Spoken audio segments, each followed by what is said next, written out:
Núna erum við komin í hátíðarskapið og það allir í þeim gírnum. Þess vegna ætla ég að fá með mér hann Ægir Friðriksson sem var að keppa fyrir Íslandshöfund út í Eistlandi daginn.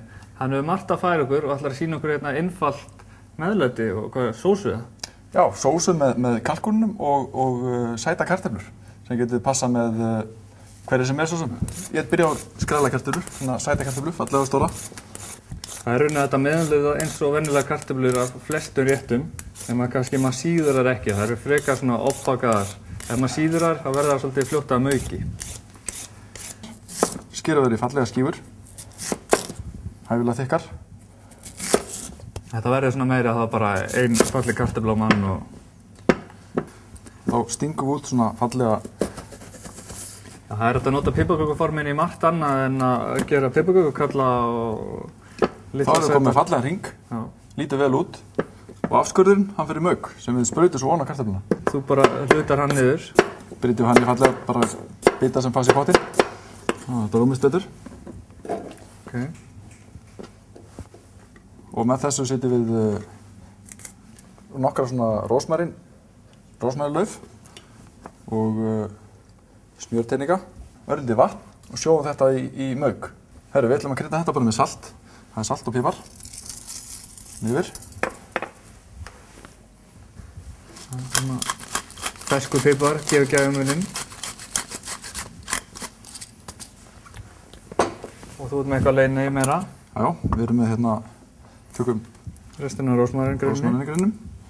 Við erum með bacon. Það er nefnilega bacon, það gefur líka svona saltbragð og það gefur líka svona svolítið fyllingu. Sko. Þetta er rauninni það sem við tökum svo af eftir eldununa. Sumir sem segja að sæta kartöflur geti verið væmnar, en þarna er að koma svona skemmtileg brauð sem að lyfti þetta á hærra plan. Svo örlítið vatn í botninn, kannski smá kjúklingakraft eða kalkúnakraft, fyrir eftir hvað þetta elda.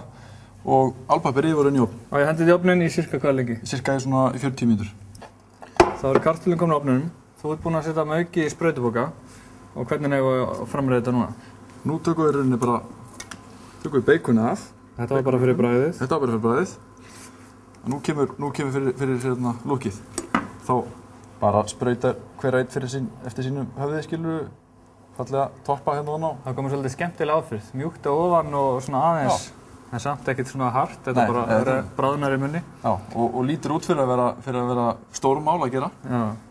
Og ef menn vilja vera rosa flottir þá taka menn rósmarin. Glæsilegt. Þú veist með eitthvað leynitryggs ef maður slettir aftur, sem er með góða sósu. Já, það er rauninni flestir nota bara kraft, en við ætlum að fara svona millivegin, á milli svona veitingahúsútgáfunar og heimilisútgáfuna. Og öllum kalkunum fylgir þarna hálsmeð og hann er búinn að ristast í ofninum. Tökum við þetta í smá bita, þetta passir vel í pottinn. Hýtum við pott með smá smjöri eða olíu. Steikjum þetta aðeins með. Svo bætum við í þetta smá róbegræmiti hérna, við erum með gulrætur. Það gefur svolítið fyllingu að græmiti svona ristast í pottinum og bara gróft saxað. Það verður ekki til sýnis, þetta er bara fyrir bragðið. Þetta siktast frá. Herri á, grænmetið út í, laukur og gulrætur. Já, og svo græni hluturinn af blaðlaugnum sem oft er ekki notaður í neitt annað en svoð. Ok. Þetta leyfum við aðeins að ristast í svona 10 mínútur við vægan hita, frekar en að brenna þetta í nokkra sekundur. Já, fallega brúnt. Og svo laumar maður einhverju kryddirstum með maður á. Fersku kryddirstum, rósmarín. Salvíu myndi henta með kalkún, timjan. Ég er hérna með salvíu, ég er hérna með timjan, það er allt í hendina. Og laumar þessu bara með þá? Já, laumar þessu með. Herru, þá er búið að svita grænmetið og kalkúnhálsinn. Þú varst að tala um calvados? Já, við ætlum að bæta calvados í þessa sósu. Ok. Við ætlum að hafa eplafyllingu í kalkúnum og eplavín og hérna eplafylling, það passa vel saman. Keimi hérna í calvados. Þetta fá í öllum betri vínverslunum. Og svo setjum við bara vatn, fyllum upp alveg með vatni og svo að því vorum að tala um millivegina, þá notum við smá hérna kalkúnakraft úti.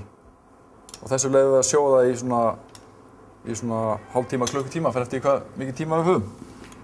Þú ert núna búinn að láta þetta malla í fleiri tíma, eða hvað? Og næsta skref er að sigta grænmetið frá yfir í annan pott og þar stykkjum við og smökkum til eftir okkar hendisemi. Við erum búin að gera meðlætið og sósan gerð eftir smekk hvað segir. Hún bara þykkt og bragðbætt. En hérna komið skemmtilegt meðlæti, skemmtilega sósu, svo við segjum klárt.